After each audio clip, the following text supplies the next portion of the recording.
Hey, what's up guys? This is Spike from the 16-bit Syndicate. Today I'm going to be giving you a review on Black Ops 3, the multiplayer beta. Now, I've played it a lot, and I can't really give it a score just because it's a beta. The only reason I'm doing a review is because it's Call of Duty. And if you've been playing Call of Duty for a while, you know that all Call of Duties are practically the same. They are. They just are. You know, Ghosts was probably, in a lot of people's opinions, one of the worst. But it wasn't that far off from, its previous iteration, Black Ops 2. It wasn't that far off. The mechanics were the same. You know, the perks changed, the guns changed. There's a little mechanicals changes here and there, but it wasn't too far off. You know, if you've been playing this Call of Duty for a while, you know, or you should know, that since Modern Warfare 2, they haven't really changed that much. And if you believe they do, then you might want to click out of the video right now and just go buy the game, because you're probably a fanboy. But if you're like me and you believe that they're not too different, then stick with me and hear me out. So I'm going to give you my thoughts on Black Ops 3.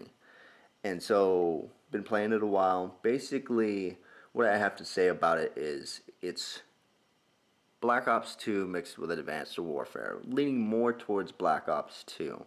You know, it's more methodical. It's going back to, it feels slower just because most of us have come from Advanced Warfare. But it's still as potent as ever. It's tight, it's fluid. It takes a while to get used to, but once you do, it's game on as usual. It's Call of Duty. It's a good game. I'm never going to say Call of Duty is a bad game, because it's not going to change for the worst. It's a good game. So that it's a pro. That it's got that going for it. It is a good game.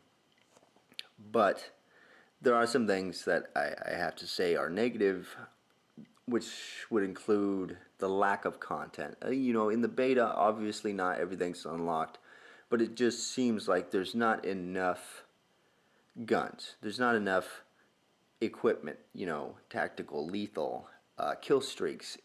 Everything is there. There's still a lot, but there's not that much different, you know? I don't know, a lot of people, I would assume, since they haven't changed it, do like that core kill streaks, the core perks, and you know, it makes it more balanced. But for I'm not hardcore, I'm good. Not to toot my own horn, but I'm a little more casual when it comes to Call of Duty. I can play it for an hour and stop, 30 minutes and stop, and that's the way I like it. So I would like change, you know, with my Call of Duties. I would like entirely different guns that don't feel or look the same. I would like perks that don't look or feel the same as previous perks. Maps as well. Maps, I would like very diverse maps, and it never seems like you get that. I mean, they added water in there, they added where you can run along the wall, but that's not enough. The maps that they do have for the beta, it feels like any old Call of Duty map. And this is a $60 expansion that you're paying for, so I feel they should put more effort into the maps. Now, obviously, they put a lot of effort. I'm not knocking anybody at Treyarch. I'm just saying that they could be a little bit more innovative in their map design. So that's one of the big negatives for me.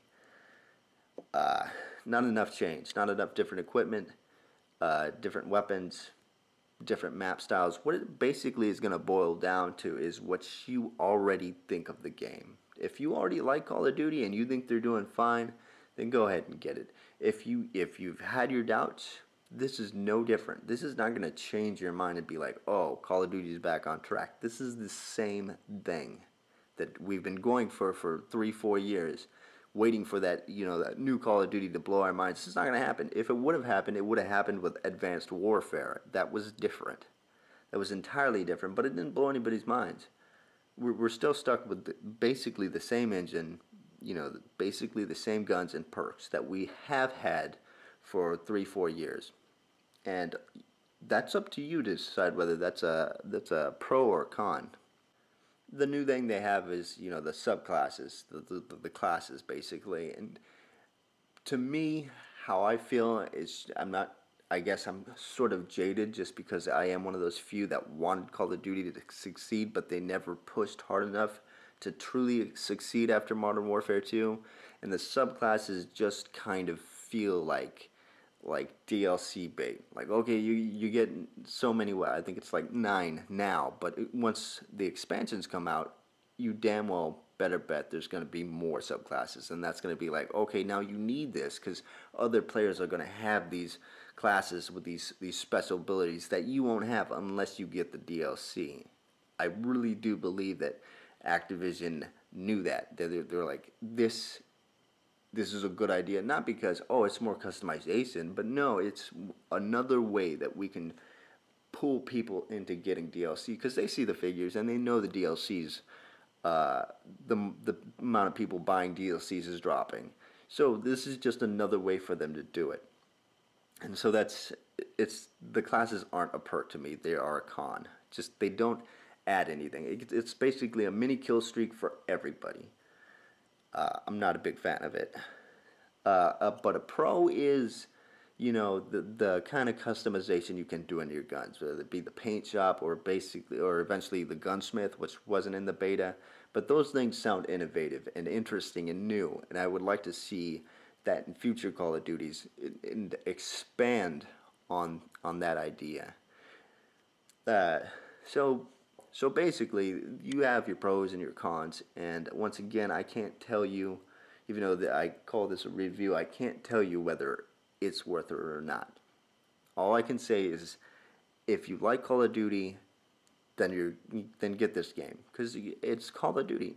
If you don't like Call of Duty or you're looking for a reason to hate Call of Duty, this doesn't give you any particular reason, but it's not a step in the right direction. It's not the next gen version of Call of Duty. It's nothing new. It's still just Call of Duty.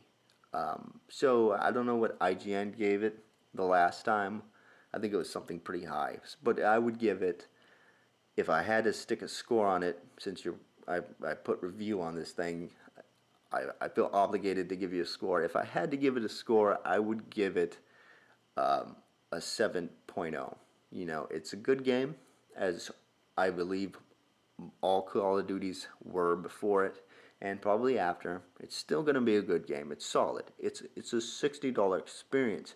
But if you just came off of Advanced Warfare and you still have Black Ops 2, I don't know if this justifies buying this game. Yes, everybody's going to be playing this one. All your friends are going to be playing it. But is it worth $60 when you can basically get the same experience from Advanced Warfare and Black Ops 2? I'm not sure. That's for you to decide. Well, I hope you guys enjoyed this video. If you have any opinions or thoughts, you want to yell at me, just leave it in the comments. You know, something derogatory perhaps, whatever you want. Yeah, and if you're feeling generous, click that like button, subscribe, check out our Facebook page, share it as you will. Thanks for watching. This has been Spike from the 16-Bit Syndicate.